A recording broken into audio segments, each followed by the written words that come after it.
Hi అండి. ఈరోజు మా ఇంట్లో కర్రీ వచ్చి గుత్తి దొండకాయ అండి. మసాలా పెట్టి రెస్టారెంట్ స్టైల్లో అయితే చేయబోతున్నాం.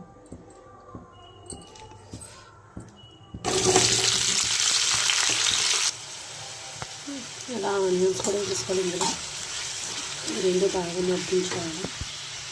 ఇందులో పసుపు వేసుకుంది, ఉప్పు కూడా వేసేసుకోవాలి. తొందరగా మగ్గుతాయి.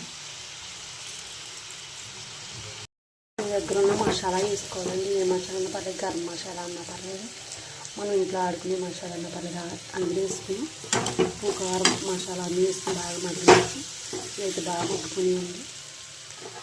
ఇప్పుడు వాటర్ పోసుకోవాలి. కర్రీ అయితే ఇలా మసాలా వేసేసుకున్నాం కదండి, దీన్ని మూత పెట్టుకుని దగ్గరికి వచ్చేలా ఉడికించుకోవాలి.